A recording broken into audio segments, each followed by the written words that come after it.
Welcome to Fear It Goes, the podcast all about taking your fears with you and doing it anyway. I'm your host, Brandy Taylor.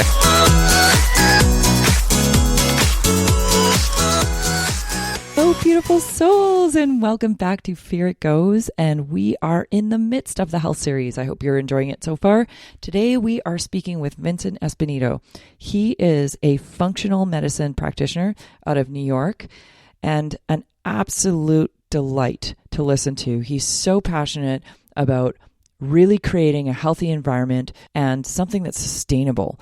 He combines his passion for cooking and his expertise in functional medicine to create realistic, sustainable practices to prevent and treat chronic disease. That's right. We talked about this in the microbiome, and we've talked about many different principles that will keep you healthy for all of your life, throughout many stages in your life as you age, and how to kind of reverse aging. Did I just say that? Oh my God. Yes, I did. So without further ado, welcome, Vincent. Hi, Vincent. It's such a pleasure to have you on Fear It Goes. Thank you so much for joining us today. Hi, Brandy. Thanks for having me on. It's a pleasure to be here. I wanted to kind of like cut right in and get to the goods of what functional medicine is and how people can utilize some of this knowledge and bring it to their daily lives. Right. Okay. So, broadly speaking, I think functional medicine is, if I were to define it, it's definitely more of a holistic approach if you're comparing it to like conventional medicine. Yes, you're looking at like different body systems, but not necessarily in isolation. You're kind of looking at them in relation to how something wrong in one area could affect maybe other places that might not necessarily be related, or at least you might not think of maybe up front. Yeah. So yeah, I mean, like as a shorthand definition, it's definitely more like holistic. I like to think it's more individualistic too, being that obviously you want to look at each person as kind of a unique case in its own right and understand that the goal of it is to find the root cause versus maybe like putting a Band-Aid on symptoms. I guess that's kind of the Spark Notes definition. So aligned. I am 100% in agreement. There is always a root. It's never usually what you think it is. And sometimes there's not one. I think that's kind of the tricky thing too. Well, and it seems to affect like it cascades in different places in our bodies and what happens and how we respond to those roots or those issues. And I'm a big believer in approaching from a multi-system, not a singular system approach. So love this. Sure. No, absolutely.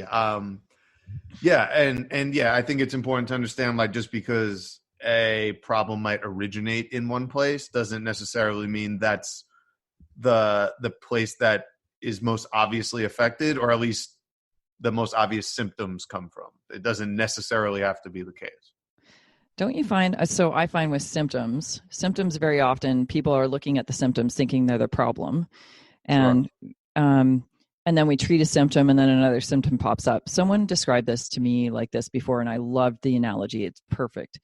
So think of symptoms in a bathtub floating around, and the cause is the plug. Right. So you've got all these symptoms floating around, and you try and resolve a symptom and more come up, and they're all there. Right. If we get to the root cause, we unplug the tub and all the symptoms go away.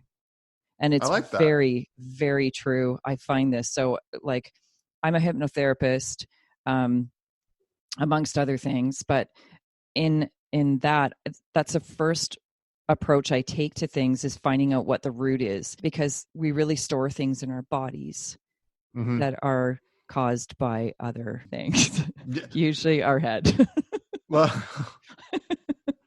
Well, yeah, definitely to some extent, for sure. But yeah, it's not something as obvious, like you cut your hand on a knife and like, oh, you could pinpoint exactly what it is. Right. And particularly, I mean, yes, sure. Like in acute situations, like say I cut myself, Of Right. course, yes, you can identify the cause and what happened. But a lot It's of no these longer things, really a symptom though. right? Well, there's pain and blood and stuff like that. Right. But yeah, I think it's important. I think functional medicine's role is much more aligned with identifying and addressing more kind of chronic symptoms, whereas the conventional approach is definitely, and it's very effective for a lot of acute type symptoms where we're talking about like Absolutely agree. emergency room visits, obviously, surgeries, injuries, stuff like that. It's very effective too, obviously, and it's needed. That's not to say that one approach is necessarily better than the other in Agreed.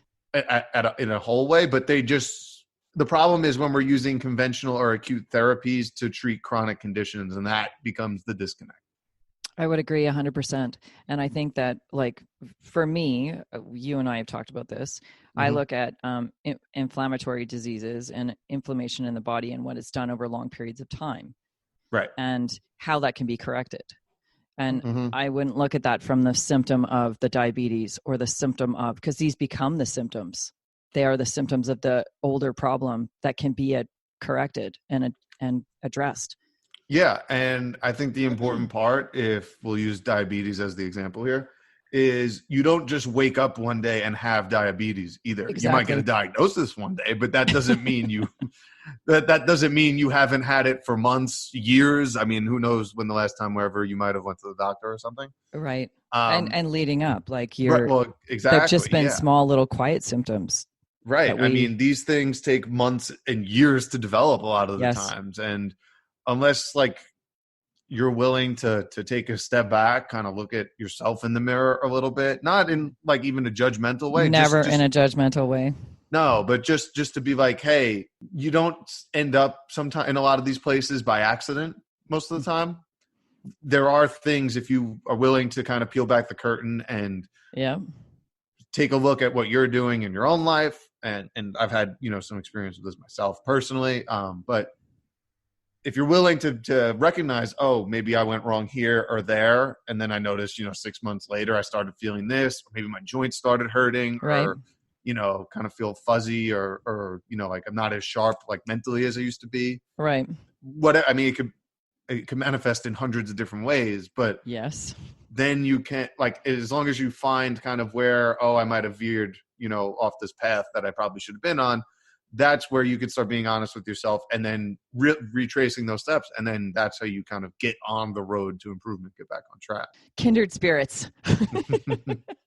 I know, but the audience doesn't, that you were originally trained as a chiropractor. So I got to hear this story because I don't even know it. So listeners, buckle up. So So, I mean, I'm from New York.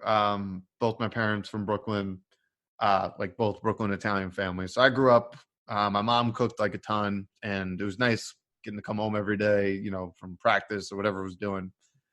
And I'd kind of just like watch and kind of never wouldn't really do much, but I was kind of always interested in like being around the kitchen. Like food is definitely a big part of my life. Food should be a part of everybody's life. It's delicious and it's wonderful. I completely agree. 100%. But I never really cooked before. And like, I just kind of was like around and watched, and eventually I go to college. I'm playing like baseball in college, and it's the first time I'm kind of living, well, not on my own. I'm living with roommates and whatnot, but first time not having like home cooked meals on a regular basis anymore. And, I thought I was making like the right decisions in college. And to be quite honest, like I didn't know much about like nutrition or anything. I just kind of thought I was doing the right thing, like having salads and whatnot and eating at like the dining halls and stuff. And over like the first year or so, started putting on like a little bit of weight. I think at the end of the day, between my junior, senior year, from freshman year, I put on like 25 pounds. I was just as active. So like, I didn't think it was like a big issue. I figured like a lot of it was just like extra muscle. But over like as time went on towards the back end of my college, time in college, started having like alternating bouts of like diarrhea, constipation, not necessarily like lethargic, but like brain fog, just general, like, I don't know, just didn't like feel great or sharp, I guess would kind of be the way to put it. But I didn't really think anything of it.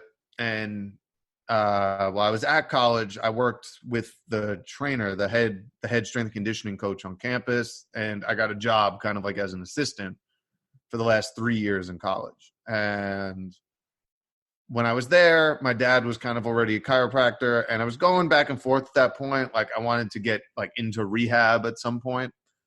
And towards the end, I was like, well, he's already a chiropractor. I might as well just go to chiropractic school and go into like sports rehab. That was kind of my initial plan. And now, like a few months later, I started chiropractic school later that summer after I graduated undergrad. And this is the first time I'm living like completely alone. I had like a studio apartment in Connecticut. I was just kind of living by myself. And this was where I kind of had to teach myself how to cook, and I never did before. And I didn't have like a lot of time with like studying and whatnot. So I tried to make like a game of it, and I would try to like set like a timer for like an hour and learn what I can do. And I'm talking, I learned from like the basics, like how to boil water and like hard boil an egg and stuff like that. That is pretty basic. Yes. Yeah. Like very, very basic. And I was calling my mom a lot, just try to like learn, because I had all these like hand me down like pots and pans and stuff, and just like figuring out how they work. So that was like kind of how I learned how to cook. And I started with kind of a lot of the things I grew up, and kind of like stereotypical stuff, a lot of like pasta, like kind of like basic, like American Italian dishes were the first things I learned, because that's kind of how I figured it out. But what I noticed is I still had like all this weight I put on, and I still had those same symptoms from college. They didn't really go away. And probably, you were I think aware it was like, of those? What? And you were aware of those? Well, I noticed I started feeling different. I mean, the weight gain, like obvious. It was like a 25-pound difference. So that's obvious. But like, definitely like the brain fog. Like I did notice, like I started drinking coffee in college. I never did that before. Right. And now, like even now, I go kind of like on and off with it. It's not same. Anyway, tangent. But yeah, stuff like that, just kind of like brain fog. Like couldn't really concentrate as well as I know like I could. And like the second semester or so, we're taking biochemistry courses, and I'm taking it the second time. But we had this naturopath as my teacher, and she kind of put of all the biochem in the context of like nutrition and how like food plays a role. And I was like, oh, this is pretty cool. So at Bridgeport, they have like a concurrent program where I could get my master's in nutrition, and that kind of like sparked my interest. So I was like, oh, I'm going to get that too. So I'm concurrently getting both degrees, and about like halfway through the master's program, I decided, you know what? I think like kind of how I feel like a lot of people end up in this realm to some extent. I was like, you know what? I'm going to be my first kind of guinea pig on this. Isn't that the truth? Yeah. Yeah. So I started changing a lot of what I was eating. I started eating obviously a lot more like plants, fruits and vegetables for sure. Yeah. And what I noticed in like the first like 3-4 weeks, a lot of like the brain fog started to go away, and like the diarrhea, constipation type stuff started going away immediately. Too. Yeah. It was within the first couple of weeks. And over the next, I want to say like 4 or 5 months, like all that weight I put on came off. And at that point I was like, okay, like this is kind of what I want to do for a living. And this is why I'm still in chiropractic school. So, and yeah, that was kind of where I was at that point. I was like, you know what, I this is like really powerful stuff. And if people are willing to, again, not like in a non-judgmental way, but like see what they're doing. Yeah. And know that there's like ways you can actually really reverse a lot of these kind of chronic things they might have been dealing with for months and years. We totally can. Yeah. And even if you're getting like percentage improvements without side effects, I don't see the reason to not even try it. But yeah, a lot of these things can be sometimes outright reversed. It's crazy. And it's just simple things that you could change in your own life. It's pretty wild. I couldn't agree more. And I find it fascinating how often people, like I'm dealing with someone who's had stem cell replacement done, like has tried everything and nothing has worked. So with us, first I looked at the diet and I went, okay, there's a massive problem with the diet. So we we addressed that. And then my next move was to go in and do hypnosis and to figure out why this all started. And it's quite Right. fascinating why and how people hold things. Mm-hmm. But being able to look at ourselves, and you're right, no judgment. And this is hard for most people, is to not sit there and judge themselves and say, well, I've tried this 60 times and it hasn't worked and I'm a failure and whatever other bullshit we want to feed ourselves. Because we're ingesting our own garbage. Sure. And then wondering why we're not okay. Mm-hmm. Right. Yeah. But having a guide that really knows how to take you through and get you to your optimum health without the judgment, because I don't know about you, but I know for myself, when I'm dealing with something really big, I tend to be my worst critic. It's crazy. And honestly, it's lovely to have someone on the outside that doesn't see the bullshit that I'm feeding myself, so that they can just be honest with me and say, well, this is what's happening here. Right. Right. And give me truth. So same thing when it comes to our diets and the way that we're feeding ourselves. I think it's really important to have a guide or someone outside that is not emotionally attached to whatever it is you are emotionally attached to when you're trying to make the shift. Yeah, no, I totally agree. I mean, yeah, sure. I mean, you mentioned it too, like kind of the negative self-talk. I mean, that's something I think at this point, I mean, personally, I think I've realized like it's going to be there to some extent, but like how you react to it is completely kind of on you. So it is still kind of a balancing act. I'm not going to pretend it doesn't exist or that it's going to go away, because I don't think it will. Like, I don't think it ever will. It's your completely. ego. It's but part you of a do built-in have system. kind of how you react to it is still a choice. So I think of it from a reaction, meaning I am reacting out something that is, or a responsive, meaning I'm pulling away, I'm observing, and then I'm moving forward. And big differences between the two. And it doesn't matter who you are, how far advanced you are, how aware you are, you will still fall back into those moments where you are very reactive, because it's butting up against something you've experienced that you haven't necessarily flushed out. Right. Yeah. No. And that's and joys of being human. Yeah. But and I think just like the key component, well, one of the key components of it is that if you think it's going to like completely disappear, most likely it's not. Like it will manifest itself, whether there's like triggers or something like that. But again, like as long as you're able to identify them, and then once you can do that, you're in kind of control how you react to it. Absolutely. And then that's kind of where you kind of see some you get to make some headway. So it's funny when you were talking about the whole guinea pig thing too, because you and I talked about how I first started. I read a book. Right. It's funny how it starts with a book or something. And then I literally went to myself, I can't unknow this. Oh, yeah. Damn it. Yeah. And I knew after reading that if I didn't make changes now, I was literally setting myself up for a very painful latter life. I knew that.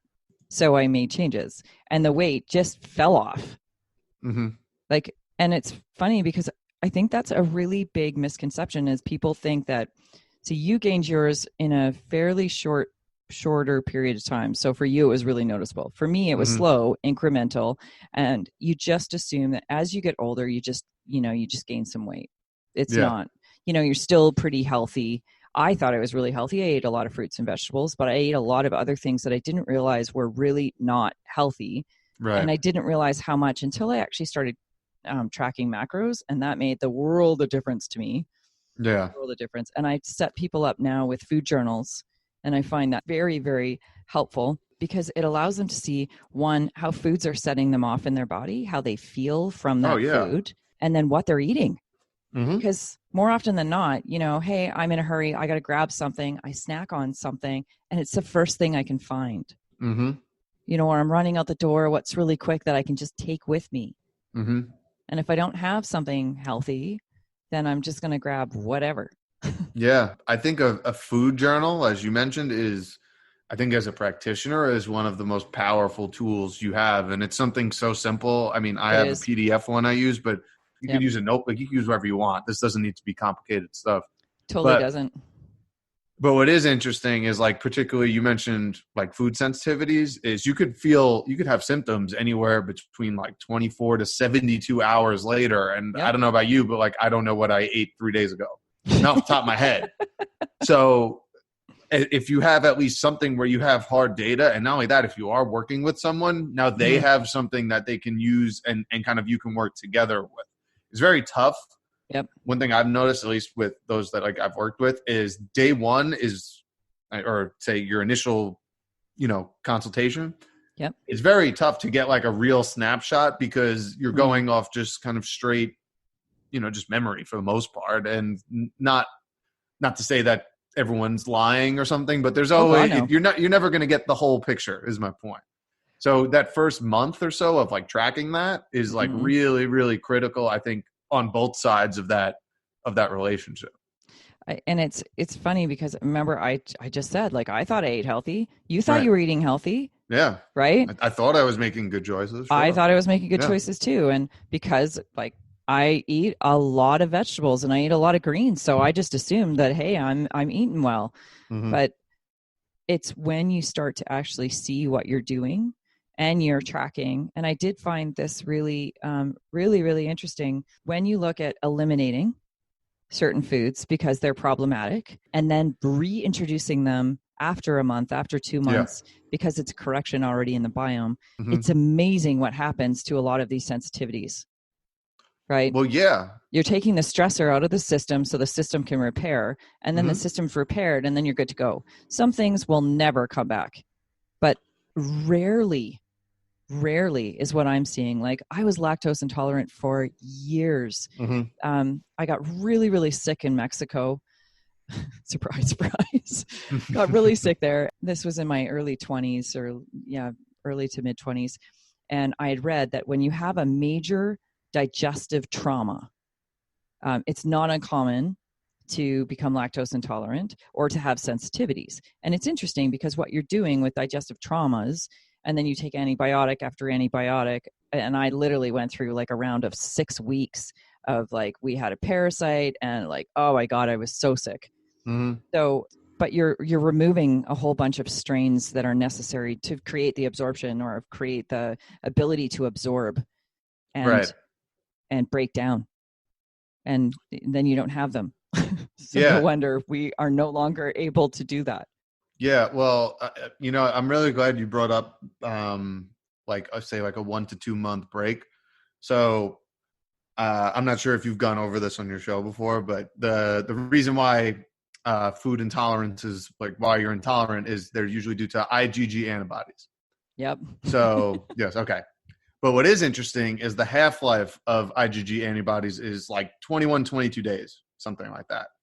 So you double that, that's 42 days. That's about 6 weeks. So basically every 6 weeks, give or take, you're getting an entirely new set of IgG antibodies. So that makes sense why, as to somewhere in that 1 to 2 month range where you might have had an intolerance, you have a whole new set of antibodies at that point that might not be intolerant to something, say 2 months later. Right. So that is where that connection actually makes a lot of sense, at least from like, a biological perspective. Absolutely. Dairy is different. And I actually just did a video about this on YouTube like last week.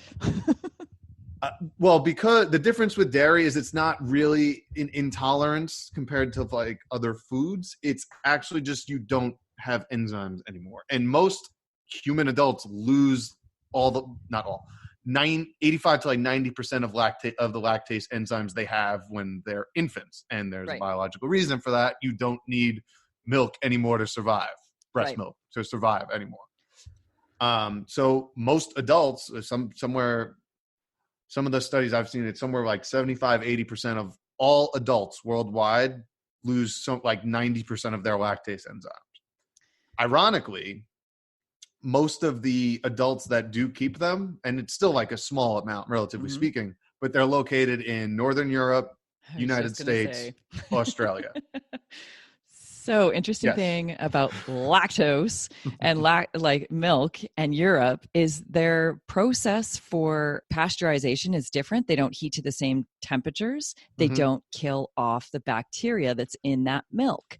So it's interesting because lactobacillus is the most common for digestion of lactose. We need this bacteria, and actually it does a lot of really great things in our body, and it keeps yeast at a lower level, and lots of great things. But this particular strain really does help us with lactose. And when we are lacking it, we don't absorb it the same way, and we don't have the ability to produce the enzymes. So it's fascinating to me when I look at different strains in the biome and what they govern. Yeah, well, it's interesting. Like, I mean, again, like just through the course of life, most people are going to lose a majority of their lactase enzymes. That's just matter of fact speaking. Right. But what is interesting you brought up is where this dairy is being processed or how much it's being processed. And like you said, if it's keeping more of its original strains, if it's as close to kind of that regular product, then you're going to have a lot of those strains that aren't going to get pasteurized off. And that helps with the digestion to an extent. Now, personally, I don't consume dairy at all. I don't feel great when I do. Yep. But for me, it's kind of more of an exogenous hormone thing. And I see a lot of people with kind of like hormonal imbalances and stuff. Dairy is a very not easy one to give up, but it's usually a big player. Yep. So if you can kind of get rid of that, it like seems like that plays a big role. Okay. And for any of you who really love dairy and say, there's no way I'm getting rid of cheese and there's no way I'm getting rid of ice cream or certain things, know this: the higher the fat, and there's only a few exceptions to this, but the higher the fat, the lower the lactose. So when you're looking at cheeses, your hard cheeses like Parmesans and Asiagos, stuff like that, all these beautiful Italian cheeses, yum, yum. They have very little lactose in comparison to something like a brie, for instance, although brie has a high fat.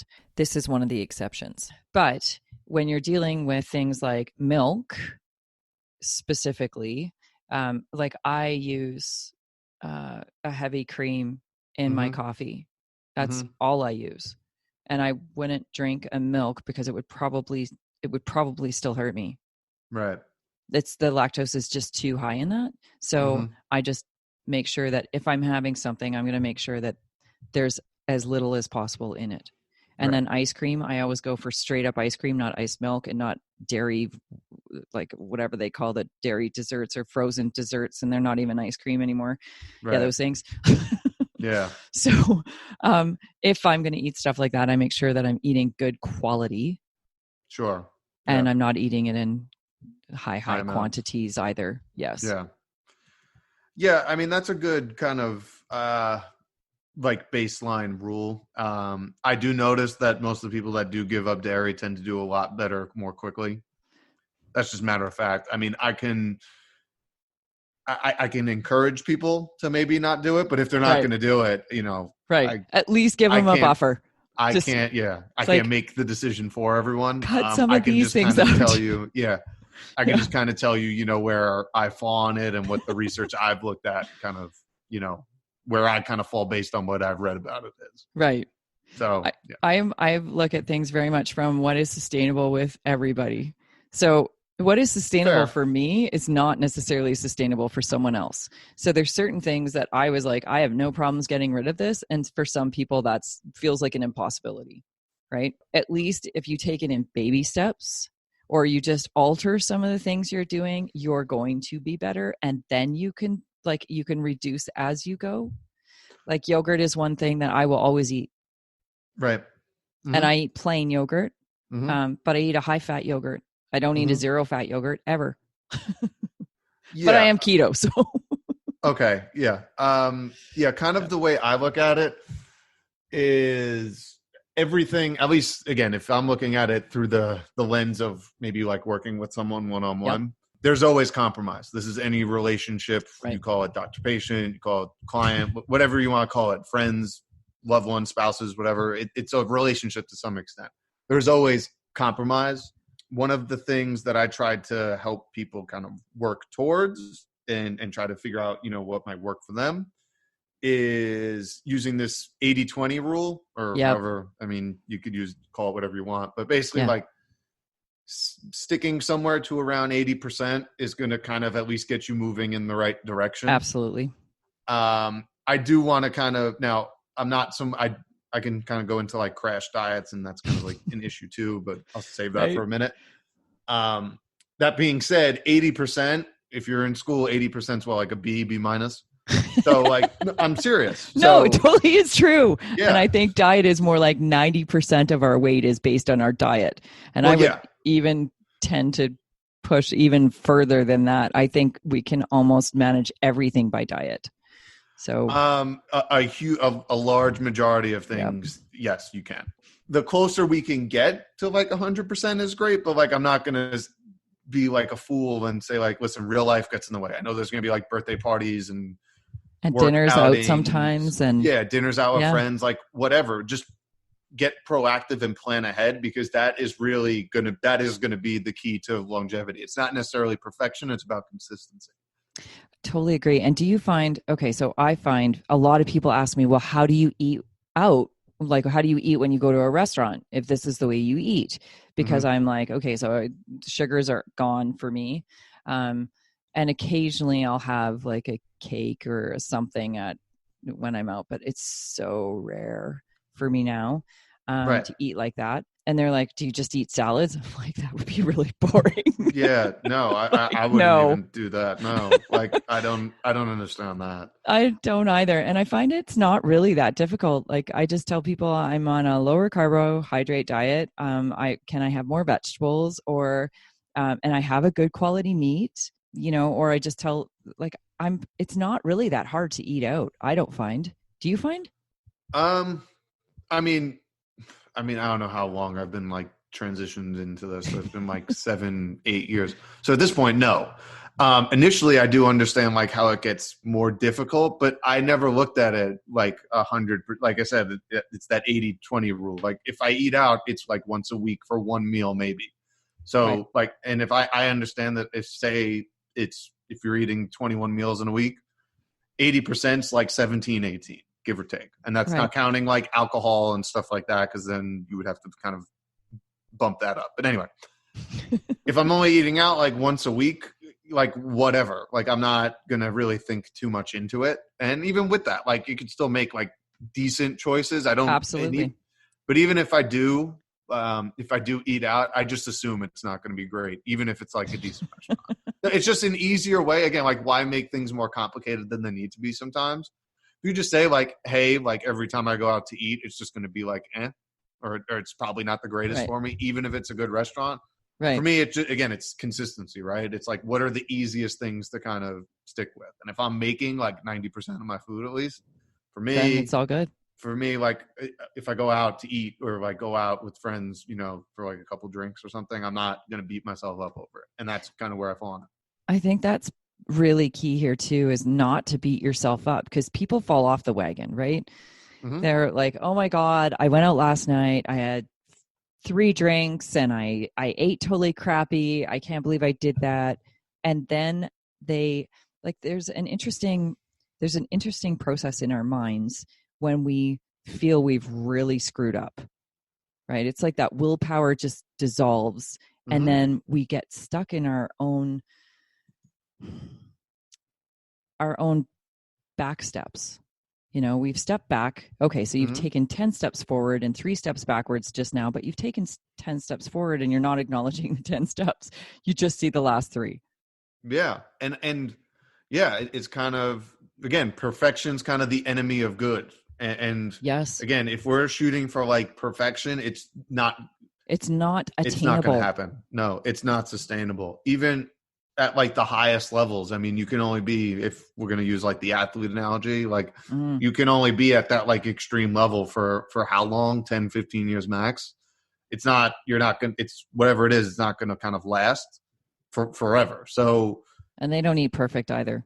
Well, that's a whole separate thing, but yeah, again, like don't get caught up in the one kind of mishap. If you're, doing like 80 or 90% of it, you're kind of getting there. And as long as you're able to like keep it kind of simple in terms of that's how you look at it, I think that helps with stress to some extent. But it comes back to that being honest with yourself too, right? Because if you're saying it's 80% and maybe it's like 50, then you kind of have to do some adjusting too. So like there is a give and take to it. But again, it's, if you are working with someone, how transparent are you being with them? And if you're not, how transparent are you being with yourself? Because if you honestly want to see change, it's more about the long run than what you do, tonight for dinner that one time, or the birthday party you're going to next Friday. Like that, it's more than that. It's everything between that.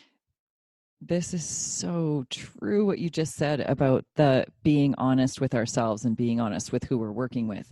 I think it's crucial for us to be really honest with ourselves and without judgment. I can't state this enough because it's so easy for us to fall into our own self-criticism, but to just look at it and say, okay, I ate this way yesterday. Today's a new day. Or I ate this way, for dinner last night.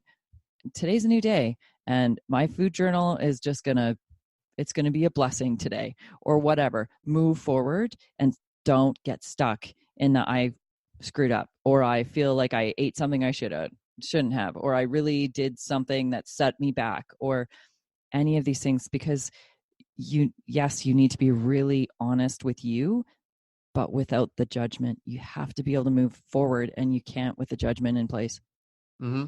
Yeah, that's it. And again, more often than not, most of the time, like where you are today is a product of what you've done most likely for years, and expecting kind of like this overnight, snap of the fingers and everything's gone is just not realistic. So you need to set up kind of like real attainable kind of mini goals, maybe every couple of weeks, every month, whatever it is, and kind of understand and like enjoy the journey of it, because it's not something that you want to do for like a month or two. It's something ideally you want to be able to sustain, for the rest of your life. Ideally, that's really kind of the name of the game. It's sustainability.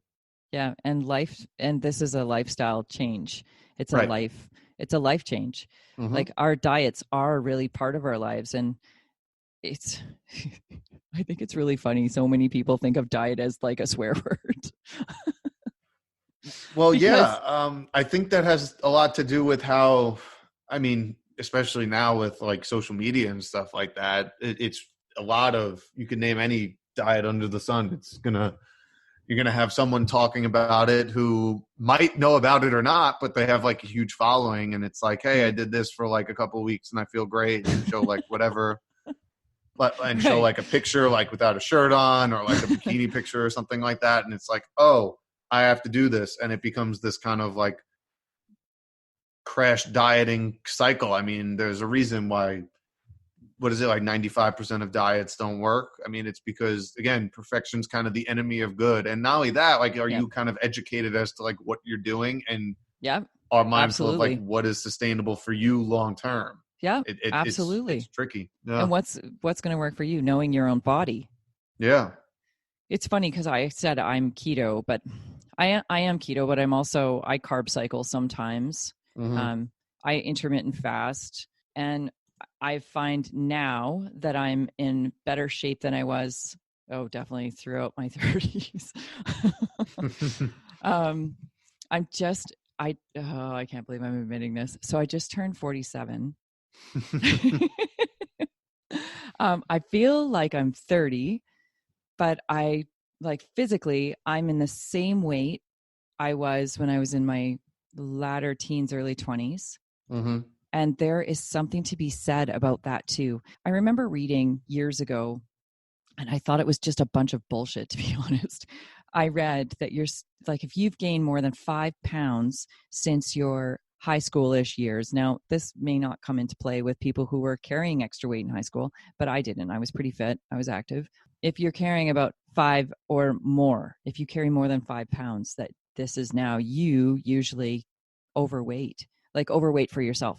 And I went, that's just ridiculous, because, I work out, I eat well, all these things, until I really tracked, until I really recognized how I was eating. For me, when I went keto, it was not really about going keto. And I really understand keto clean, keto dirty, or whatever you want to call it, like eating properly and getting the right macros in, and not just your macros, but what those mean. It's like when I look at carbs are not all built the same. Right. and proteins are not all built the same, and neither are fats. So you want to make sure that you're really feeding your body in the best way that you can to get the most out of it. And that brain fog was such a big tell for me. Mm-hmm. I had no idea that I was fighting that. Right. None. That's why I said, like, were you really that aware? Because I didn't know until it left. And then I went, wow, retention is incredible. Recall is incredible. And Mm-hmm.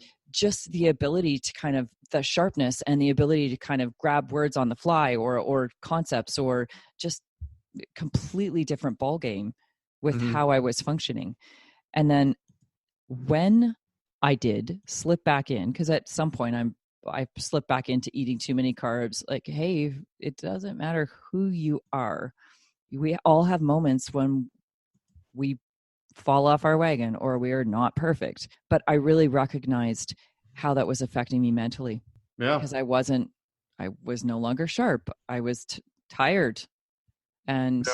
I just had to take a round of antibiotics. I got a kidney infection, actually. What a mess that made of my biome. Yeah, I'm sure. 2 weeks of high dose antibiotics will do a lot to a system, and then just rebuilding that, and just the clarity again. I've noticed, because I'm still in the midst of readjusting the biome, almost there, what a difference it's made in mental clarity, and how much I noticed that. Yeah, no, it is kind of amazing, like what you can do, and what can change, when you kind of commit to something. I mean, yeah, one thing I will say about, I don't know now most, but a lot of the one commonality between, I guess, most of the popular diets out there today are, I mean, you're getting rid of like the processed foods and sugars and stuff like that. Right. That's obviously all kind of what you're looking to do in a nutshell. In anything you do with feeding yourself. Right. Yeah. Like that's going to be like kind of a through line for really any of them. And that's kind of where I think most of that transition takes place. It's like when that stuff kind of reappears and comes back in, that's kind of where a lot of the symptoms come back. And aches and pains and joint pains and stuff. Like, I know. Yeah, it's huge for a lot of people when they kind of get into their 40s, and like, we live a very sedate, stationary kind of existence today. We sit in front of a computer more often than not, and we're not as active. Even if you go to the gym, you're still like, certainly not as active as we were, 50, 100 years ago. But I found when I went keto, the weight was the bonus in comparison to everything else. Like the joint pain, I used to have massive problems with my hip, and that all went away. My knees used to click, that all went away. Like so many things shifted because of the inflammation. And when we feed ourselves well, the inflammation isn't even a part of our process anymore, where it's very minimal. Yeah. And I look at inflammation from a stress standpoint, and it's basically like chronic stress on the body. Yeah, it is. It's an environmental stressor. I mean, food could be an environmental stressor, or it could help you. It could be either way. It's kind of that's the choice you make kind of on a day-to-day basis. It's not the only choice, but it's probably the biggest one, I think. Yeah. On a day-to-day basis. And then, I mean, there's a ton of other factors that play a role, whether it's, stress. Are you sleeping enough? Are you getting enough quality sleep? Do you like your job? Like, do you like, no, these are real absolutely. things. Yeah. Of course they are. Yeah. All this stuff kind of plays a role. I don't want to say it's less important than food, because they all kind of work together. It's a cohesive thing. But I think the one thing that could kind of tie everybody together is food to some extent. Yeah. And, being able to kind of make changes isn't necessarily just dependent on whether you want to or not. I had a friend a few months ago ask me, it was kind of out of nowhere. He was like, hey, like out of the people you work with, like what is the hardest condition to treat? And like, I was kind of caught a little off guard by it.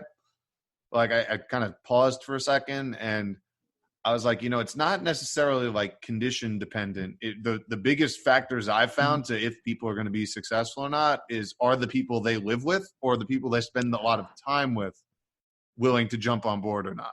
Yes. That's Yes. really the biggest predictor of is someone going to get better or not? Or is this going to work? So, That's what I noticed. oh my God, I'm working with a client who has a caregiver. And this is the biggest concern is whether or not she will stay on board with the dietary changes because she makes his food. Yeah. Right. And if she can't stay on board with these changes, that's his health. Mm-hmm. Yeah. Yeah. It's tough. And yeah. that's that to me, at least again, this is anecdotal for the most part, but that is the biggest predictor of is someone going to improve or not? What's the chances they get better or not? That's it. It's the people generally you live with. Sometimes I find too, it's that I'm feeling better. Oh, I've heard people say this so often. I'm feeling so much better. I don't need this anymore. Well, then you kind of miss the boat of the whole thing, right? Again, Right. these are changes you're supposed to make, forever. And again, it comes back to like diets. Like I think I think the problem with diets, at least again, from how I was like trained and how I was like taught to use them is if you're going to use a diet specifically, like it's supposed to be for the short term, like a month. And then you transition into more kind of sustainable things. But like if you're going to try to stick to like a ton of these like super hyper restrictive rules and stuff like that, again, we're going to coming back to perfection's the enemy of good, and that same cycle tends to repeat itself. Yeah. That's what it seems to come back to a lot. Yeah. Oh, I couldn't agree more. Yeah. But yeah, that is one. And yeah, how willing are you to like get in the kitchen if you never have before? that I'm serious. Like you're asking for the biggest like factors as to if someone's going to follow through or not. Those are the two biggest ones. At least I've seen personally. Well, and people say that I really want to make this change, but then the commitment really isn't there. So that obviously is another factor. How committed are you to making these changes for yourself, right? Yeah. Because I think that's the long-term or the longevity of any healthy change is the absolute willingness to really do what it takes to make the change. Yeah. And have the support system around you to make sure that if you do fall or if you need that extra help, you've got it there. Yeah, that's actually something I wanted to check, and something I've been doing more recently, only because someone mentioned it to me, and I was like, "Oh crap, that's a really good idea." If you, for whatever reason, like are trying to make a change on your own, and like you might not have that support in your house, go on Google, like go on Facebook or something. I guarantee there's a group that exists that is in your position and trying to do that. So if you can't find that like support in your own house, or in your immediate family or whoever you spend the bulk of your time with, go there, because there will be people that are in a very similar, if not basically the same situation, and are looking for that same kind of guidance that you can get on almost like a 24/7 basis. So look for those groups. They exist. They go on Google, go on Facebook, try to find one that like you can become a part of and get active and involved. And that's really a big key if you don't have that kind of immediate support system in place. Because I don't want to say it's completely hopeless if you don't. Right. But having that support system and community is really, really key. And that was kind of the point I was trying to make. I think community is massively powerful when it comes to any change. Having that support system in place. And again, it takes us out of ourselves, right? And makes things a lot easier because they've been there or they're there with us and they are not emotionally attached to whatever is happening within us.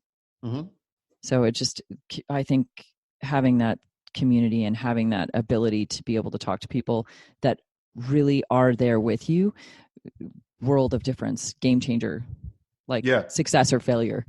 Yes. Yeah, that is really kind of the tipping point for a lot of cases I've seen, and both ways, good and bad. And you know what? Sometimes it's just you kind of reach that kind of wall, and are you willing to do it or whatever? Maybe you or your spouse is not willing to cook as often as you probably should.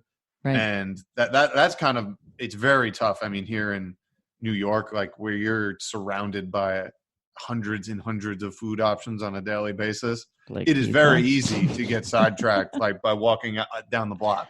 I understand that. And I do also understand kind of like we live in a world of like immediacy, and it's really important that like if you really want to make health improvements, like you need to take the time for yourself and put in that time. Like if you want to help other people, and I try to look at this myself, like I don't think I can be at my best to help other people if I don't take care of myself first. And that's not necessarily like, I don't consider that necessarily selfish. It's not. Like, You have to but be who am I? selfish Also, who to am be I? selfless. Exactly. Yes. And who am I to like, I also think of it, who am I to kind of give someone, you know, advice in some sort of realm? Like if I can't take care of myself first, I think maybe that's a very superficial way to look at it, but No. I would find it hard to listen to someone who didn't at minimum like practice what they were preaching. You seriously have to be selfish to be selfless. It's the whole Yeah. concept of the oxygen mask. If Mm-hmm. you are not here, you can't help anybody. Mm-hmm. So anything that you do, if you're giving half of you, it's not you. It's not you Right. giving all of you. And when you are full because you've taken care of yourself, Mm-hmm. you're able to give unlimited amounts to others. So Right. I never look at replenishing self ever from a selfish space. And if that's selfish, then please bring on the selfish, because I can be a lot more selfless that way. And I can give a lot more to people when I'm full instead of when I'm empty. Oh, totally. And yeah, and you know, that's burnout, right? Like, yeah.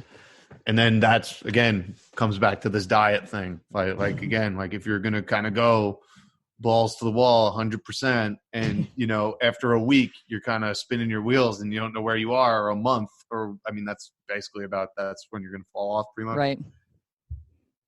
Like, again, like you have to understand like what's going on. And then like, okay, maybe it's finding like a good rhythm and then building, like stacking little wins, whether it's like weekly small goals or bi-weekly, however you want to do it. Oh no, weekly small goals are excellent. Yeah. The more we can reward ourselves, the more we're actually moving in the direction of the bigger goal. Always. Agree. Yeah. Just stack smaller wins. You need to break kind of big goals down into a bunch of smaller, actually doable ones. And once you start doing that, I think once you get, if you're able to get to like month 3 without like figuring out like, oh, hey, I notice I can do this.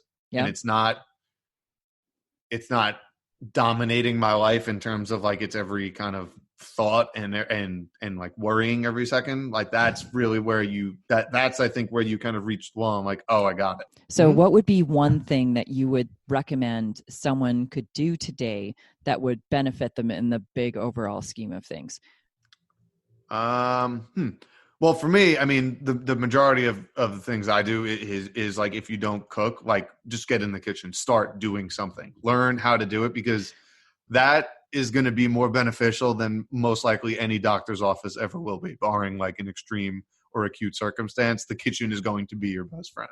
Yeah. So if you don't have any experience, start, just get in the kitchen and start learning. Yeah, just start. Like I taught myself from nothing. Anyone can do it. Trust me, I am not special in any way. It's repetitions and allowing yourself to fail. Like, I mean, I've made disaster dishes too, and I cook every day. So like it happens. It happened it used to happen a lot more than it does now. I will say that. But be willing to kind of like fail and get creative. And that's, I think, how you don't get bored. I do see that's kind of another big thing, is like making the same thing all the time. You brought up the salad thing.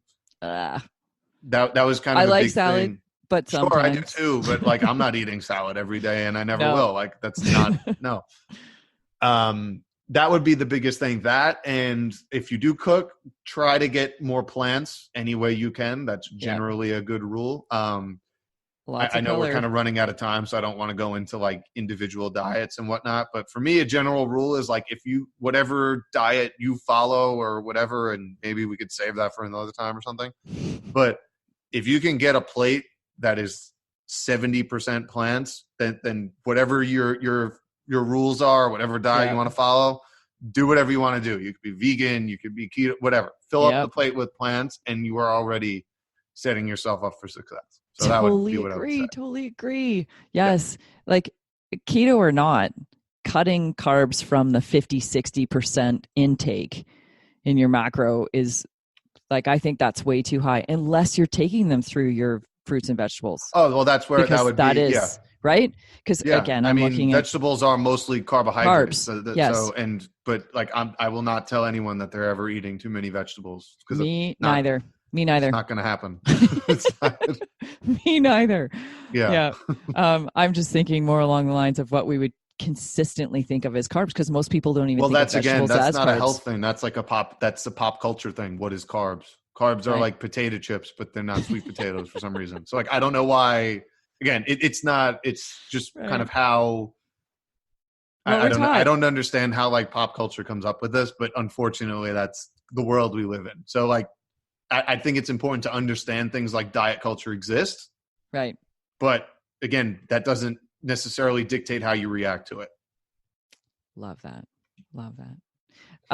Okay. So people can get a hold of you. What way? What are you up to right now? Any of the listeners that may want to work with you, what would we do? Okay. So the easiest way to get in touch with me, regardless of what you're looking for, is email. I'm pretty active on email. So it's just Dr. Vincent Esposito at Gmail, Dr. My name, Vincent Esposito, easy enough. What am I doing? So we have our own podcast, The Art of Eating, where it's me and Dr. Callie Olson. We talk about kind of everyday things you do and like what are things you can do in your kitchen to kind of get a little healthier. So sometimes we'll look at health conditions. Sometimes we'll just we'll take like an item and talk about what are better choices you can make, stuff like that. We give recipes away every week on our show. And it's definitely more like lighthearted and fun. And we've had a lot of fun with it this first year. Awesome. What else? Oh, I have a YouTube channel. That's the other thing I'm doing. So, nice. So right now I'm coming out with videos twice a week. Once it's some sort of health topic I'm going to cover, and the other is a plant-based recipe. So I show you step by step how to do it. So if you do want to learn how to cook, there are recipes that I'm putting out on a weekly basis. So if you listen to me for this long, another 5 minutes or so a week probably won't hurt you. So that's there too. So those are probably the ways I'm kind of out there. And you could get in touch with me. All the links are there, and email, like I said, is the easiest way. And I will put those in the show notes. So anybody who wants to get a hold of Vincent, you are very welcome. Absolutely. Anyway. Excellent. Happy to help. Thank you so much for coming on the show, Vincent. It has been an absolute pleasure. No problem. Thanks for having me on. Really appreciate it. So, my beautiful souls, I really want to make sure that throughout this series, you get a very clear understanding that our health is not just based on the physical, that we are way more than just these bodies we inhabit. And very often how much we really do need someone to walk us through all of the elements that are us and how to really, really live a very, very healthy life. As discussed in this episode, we did talk about guides and people who can help coach you and keep you on track, and how sometimes that is truly the difference between our success and failure, is having the systems in place, having proven systems in place, and the knowledge-based person to come in and really truly help you. If you are seeking that, contact me at Fear It Goes, Brandy at fearitgoes.com, and we can have a discussion around whether or not I can help you achieve your big health goals. Your health is always my number one priority, and I approach health from a very holistic viewpoint. I don't just see you as the physical. I do not just deal with diet. I deal with multiple aspects of who you are. You are the mind, body, and soul. And if we do not look at ourselves from these places, we often will continue the same behavioral patterns that we've experienced throughout our whole lives. So let's clear things and get out of our own way to really live an incredibly extraordinary life. So if this is you and you are seeking someone, I am your guide to the most amazing health of your entire life from today forward, all the way into your 80s and 90s. I want to see you dancing in your 80s and 90s, or whatever it is that you love doing. we are energetic beings that can absolutely live the most profound lives all the way through. All the way through. We do not have to suffer all these illnesses we associate with aging. Well, my beautiful peeps, that concludes this week's episode for the Health Series, and we are into next week's, and we have such an incredible guest. Not that every guest isn't incredible, because they are. They're all so amazing, and I love them all, and I'm so grateful for everyone who comes in and collaborates with us here at Fear It Goes. But next week, we are talking about ways that we are healthy or not healthy from a different standpoint. So, my beautiful peeps, until next week, have an absolutely extraordinary week.